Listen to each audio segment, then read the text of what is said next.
Hey everyone, and welcome back to my channel. Today, we're going to be tackling a project that can be a little daunting for some people, replacing a damaged radiator. Now, I know what you're thinking, isn't that something I should call a plumber for? And while it's true that there are some situations where it's best to leave it to the professionals, replacing a radiator is actually a project that many DIYers can handle with the right guidance. In this video, I'm going to walk you through the entire process step by step, from draining the old radiator to installing the new one. I'll also share some tips and tricks that I've learned along the way to make the job easier and more efficient. So, whether your radiator is leaking, making strange noises, or just looking a little worse for wear, this video is for you. Let's get started.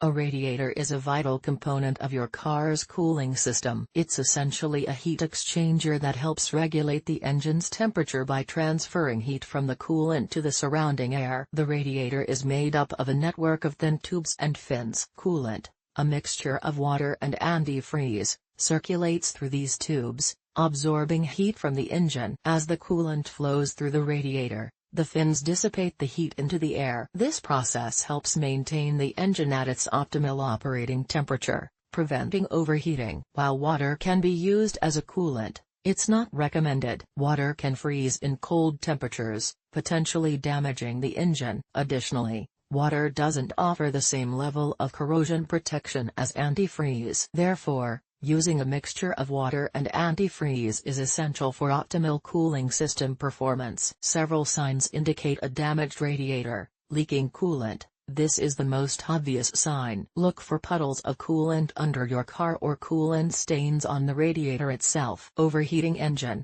If your engine is consistently running hot, it could be due to a leak in the radiator. Low coolant level. If you frequently need to top off your coolant, it could be a sign of a leak. Visible damage. Look for cracks, holes, or other damage to the radiator itself. New radiator. Coolant. Drain pan. Funnel. Screwdriver or wrench set. Gloves. Safety glasses.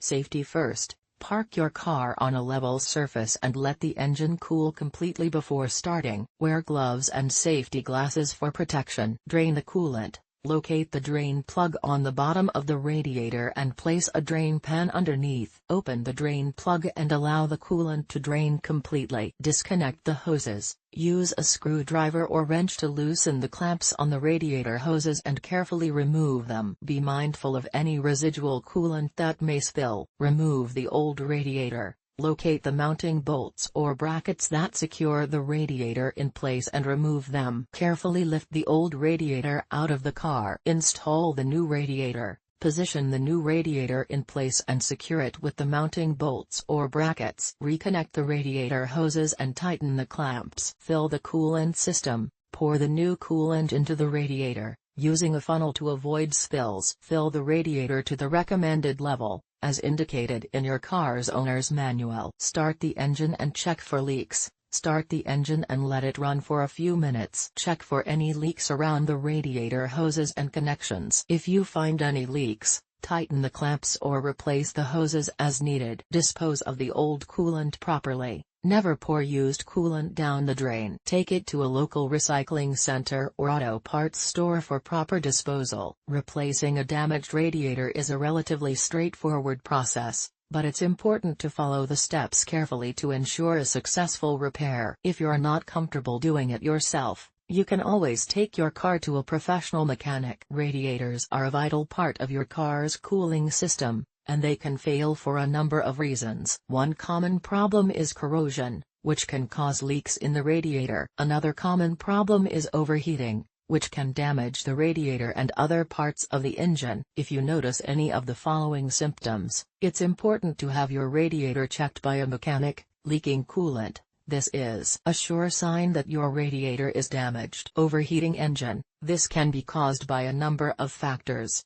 including a damaged radiator. Low coolant level. This can be caused by a leak in the radiator or another part of the cooling system. White smoke from the exhaust. This is a sign that coolant is leaking into the engine. If your radiator is leaking, you may be able to have it repaired. However, if the radiator is severely damaged, it will need to be replaced. Replacing a radiator is a relatively expensive repair, but it's important to do it as soon as possible to avoid further damage to your engine. When you're replacing your radiator, you have the option of going with a stock radiator or an aftermarket radiator. Aftermarket radiators are often made of higher quality materials and can provide better cooling performance. However, they can also be more expensive than stock radiators. Here are a few tips to help keep your radiator in good condition. Check your coolant level regularly. Flush your cooling system every 2 years. Use a high-quality coolant. Avoid driving in extreme heat. By following these tips, you can help to prevent your radiator from failing and keep your engine running cool.